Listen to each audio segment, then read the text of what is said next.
प्रिय बच्चों, कल आप सभी लोगों को संरचनात्मक परिवर्तन के बारे में बता रहे थे। जो शेष भाग उसका रह गया था, उस पर आज आप सभी लोगों को अध्ययन करना है, जिसमें आप सबसे पहले देखेंगे कि संरचनात्मक परिवर्तन की संकल्पना। संरचनात्मक परिवर्तन की संकल्पना।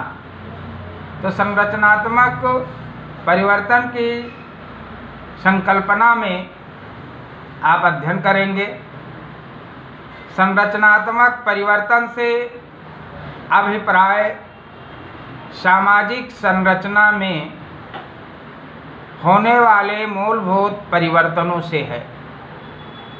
जो परिवर्तन किसी भी समाज की संरचना पर गहरा प्रभाव डालते हैं तथा उसमें रूपांतरण कर देते हैं, उन्हें संरचनात्मक परिवर्तन कहा जाता है। संरचनात्मक परिवर्तन समाज की संरचना, इसकी संस्थाओं अथवा नियम जिनसे संरचना अपना स्थायित्व बनाए रखती है, में होने वाले परिवर्तन को दर्शाता है। मूल्यों एवं मान्यताओं में परिवर्तन भी सामाजिक परिवर्तन ला सकते हैं। इनको हम संरचनात्मक परिवर्तन नहीं कह सकते हैं। यदि मूल्यों एवं मान्यताओं में होने वाले परिवर्तन सामाजिक संरचना को परिवर्तित कर दें, तो इन्हें भी संरचनात्मक परिवर्तन कहा जा सकता है। भारत में जाति व्यवस्था, संयुक्त परिवार, हिंदू विवाह इत्यादि में होने वाले परिवर्तनों से संपूर्ण भारतीय सामाजिक संरचना परिवर्तित हुई है, क्योंकि इनसे जुड़े मूल्यों एवं मान्यताओं के बदलते ही परंपरागत सामाजिक संरचना का स्वरूप भी परिवर्तित हो गया है। इसी प्रकार औद्योगिकरण, नगरीकरण, पश्चिमीकरण, आधुनिकीकरण जैसी प्रक्रियाओं की परंपरागत भारतीय सामाजिक संरचना के स्वरूप को बदलने में महत्वपूर्ण भूमिका रही है। इन प्रक्रियाओं ने भारतीय सामाजिक संरचना के लगभग सभी परंपरागत लक्षणों को परिवर्तित किया है। उदाहरण के लिए, जातीय श्रेणियों में पाए जाने वाले संतरण पर आधारित परंपरागत सामाजिक संरचना जातीय निषेधों में होने वाले परिवर्तनों के परिणाम स्वरूप परिवर्तित हो गई हैं। ऐसा माना जाता है कि भारत में संरचनात्मक परिवर्तन का प्रारंभ उपनिवेश काल में हुआ, जब भारतीय संरचना के मूलभूत आधारों एवं संस्थाओं का सामना आधुनिक विचारों अथवा संस्थाओं में हुआ। पाश्चात्य उदारवाद एवं स्वतंत्रता ऐसे आधुनिक मूल्य थे जिनका सामाजिक परिवर्तन में महत्वपूर्ण योगदान रहा है। इस प्रकार के अंतःविरोधों तथ्यों ने भारतीय संरचना में परिवर्तनों को एक नवीन दिशा दी तथा उस पर दूरगामी प्रभाव डाला। भारतीय समाज में होने वाले इन्हीं दूरगामी प्रभावों को संरचनात्मक परिवर्तन के नाम से जाना जाता है। इस प्रकार यह एक तथ्य है कि उपनिवेशवाद काल में ही भारत में संरचनात्मक परिवर्तन प्रारंभ हुए। इसीलिए समाजशास्त्र में संरचनात्मक परिवर्तनों को समझने के लिए उपनिवेशवाद का अध्ययन किया जाता है। नेक्स्ट प्रकरण आपका है संरचनात्मक परिवर्तन में उपनिवेशवाद। उपनिवेशवाद का आपको इसमें अर्थ जानना है। उपनिवेशवाद क्या है? तो सरल शब्दों में एक देश के द्वारा दूसरे देश पर शासन को उपनिवेशवाद कहा जाता है। उपनिवेशवाद का अर्थ किसी साम्राज्यवादी देश द्वारा किसी अन्य देश पर अपना प्रभुत्व स्थापित कर उसे पराधीन बनाना है। 16वीं शताब्दी में एशिया, अफ्रीका तथा अमेरिकी उपमहाद्वीप पर साम्राज्यवादी नियंत्रण स्थापित करने तथा उनको उपनिवेश बनाने का पहला चरण प्रारंभ हुआ। 16वीं और 18वीं शताब्दियों के बीच के काल में यूरोपियों द्वारा भौगोलिक खोजों के बाद पुर्तगाल, स्पेन, इंग्लैंड तथा फ्रांस ने बड़े बड़े औपनिवेशिक साम्राज्य स्थापित किए।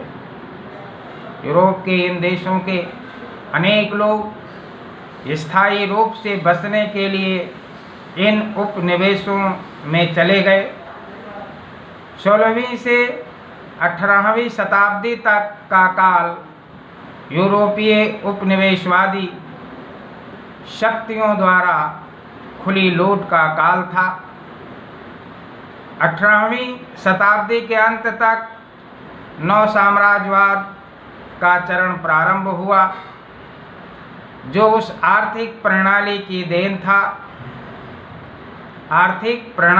देन था जो औद्योगिक क्रांति के फलस्वरूप उभरी थी।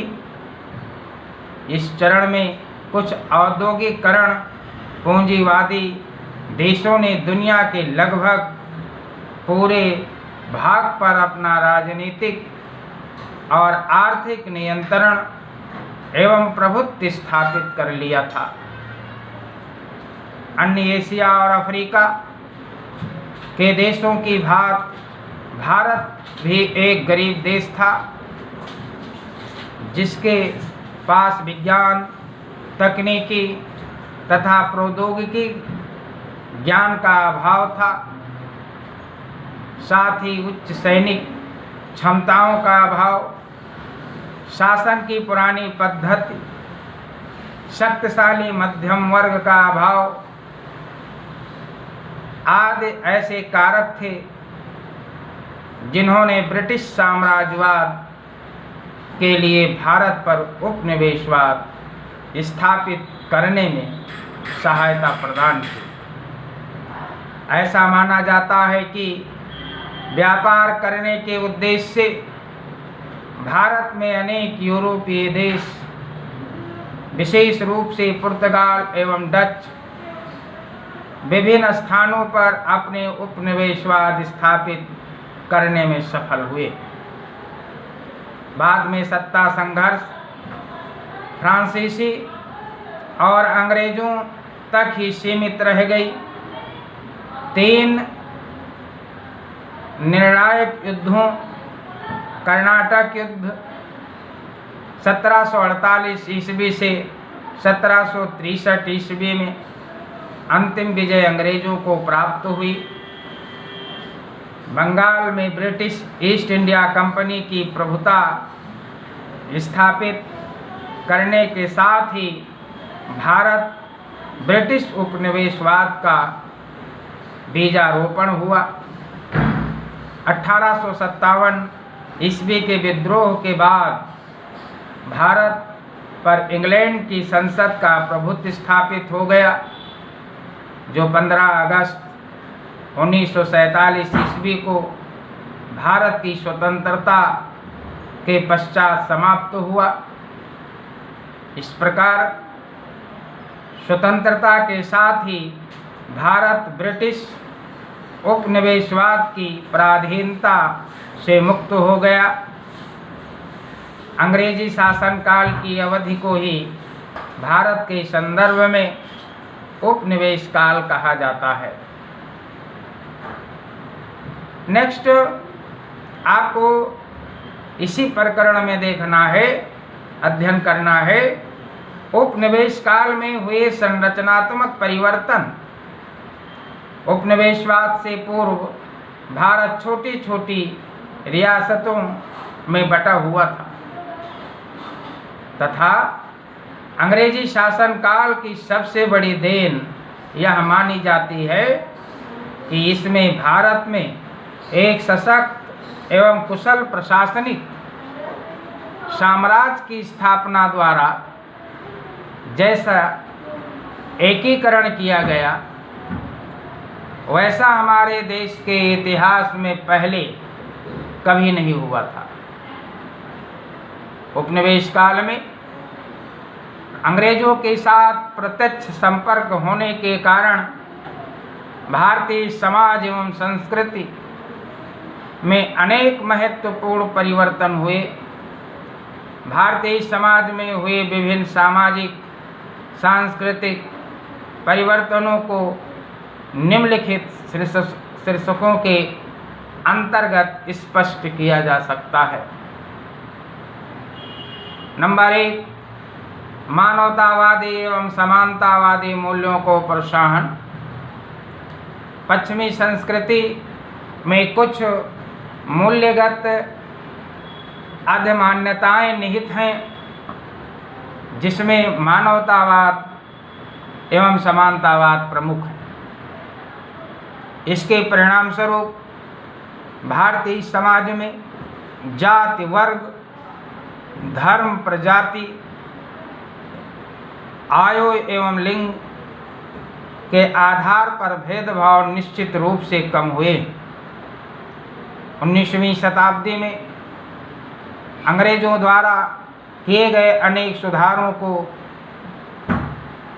जड़ मानवतावाद के मूल्य ही थे।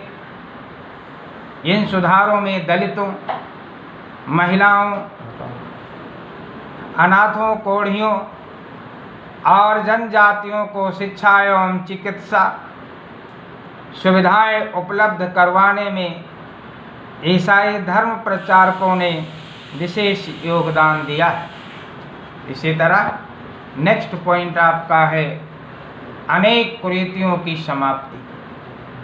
उपनिवेशवाद में मानवतावादी एवं समाजवादी मूल्यों में वृद्धि का एक परिणाम यह भी हुआ कि इससे जागरूक भारतीय जनता की सहायता से भारतीय समाज में प्रचलित अनेक कुरीतियां समाप्त करने में सफलता मिली।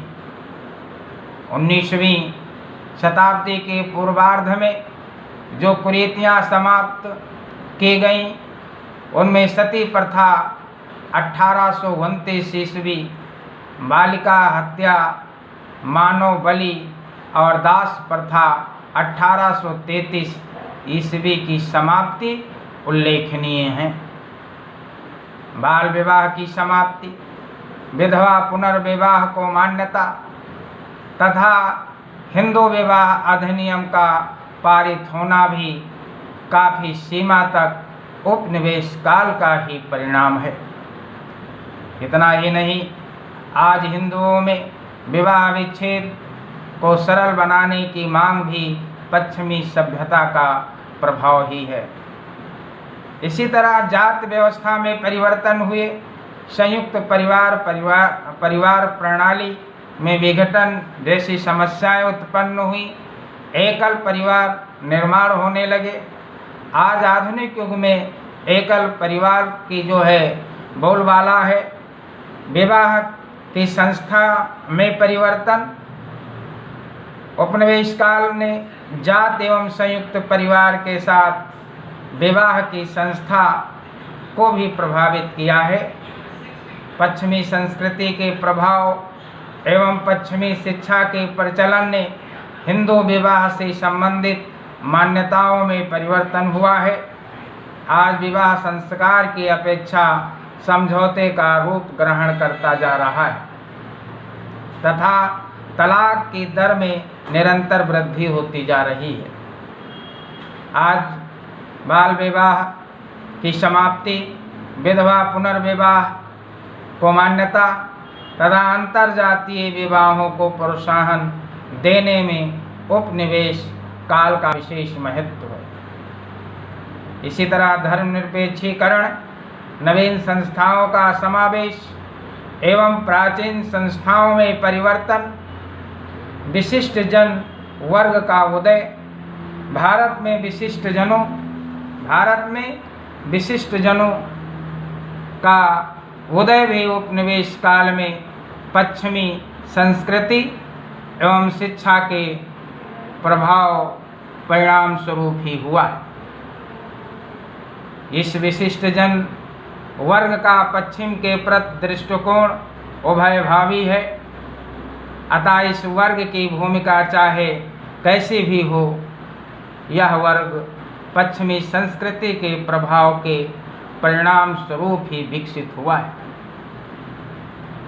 विशिष्ट जन वर्ग ने भारत में स्वतंत्रता संग्राम में भी महत्वपूर्ण भूमिका निभाई। इसी तरह नेक्स्ट आप देखेंगे कि सामाजिक गतिशीलता में वृद्धि, भारत में तकनीकी का विकास, आवागमन एवं संचार साधनों के विकास तथा कृषि के यंत्रीकरण में भी उपनिवेश काल का विशेष योगदान है। उपनिवेश काल ने इन सुविधाओं द्वारा भारतीय समाज में भौगोलिक गतिशीलता के साथ साथ सामाजिक गतिशीलता में भी वृद्धि कर दी है। राजनीतिक परिवर्तन, उपनिवेश काल ने एक तरफ राष्ट्रवाद एवं राष्ट्रीयता की भावनाएं विकसित करने तथा दूसरी तरफ पुनरुत्थान, जातिवाद, सांप्रदायिकता, तीव्र भाषाई चेतना तथा प्रादेशिकता की भावनाएं विकसित करके भारतीय समाज में राजनीतिक दृष्टि से अच्छे एवं बुरे प्रभावों को लाने में सहायता दी है। अतः यह कहा जा सकता है कि उपनिवेश काल में भारतीय समाज का प्रत्येक पक्ष प्रभावित हुआ, इसीलिए इस काल में भारत में हुए किसी भी प्रकार के परिवर्तन का स्रोत ढूंढा जा सकता है। इस तरह से प्रिय बच्चों, सामाजिक संरचनात्मक परिवर्तन का लेसन समाप्त हुआ और कल आप सभी लोगों को लेसन 1 के प्रश्नों के उत्तर बहुविकल्पीय, अति लघुत्तरीय, लघुत्तरीय, दीर्घोत्तरीय के प्रश्नों के उत्तर प्रेषित किए जाएंगे। जो पिछला हमने काम फर्स्ट भाग का दिया है वो पूरा हो गया है, एक लेसन से 7 लेसन तक। उसके प्रश्नों के उत्तर आप सभी लोग अपने फेयर कापी में कर लें और किसी दिन आप सभी लोगों को कापी चेक कराने के लिए विद्यालय में आना पड़ेगा, जिसकी सूचना आप सभी लोगों को प्रेषित की जाएगी। जय हिंद।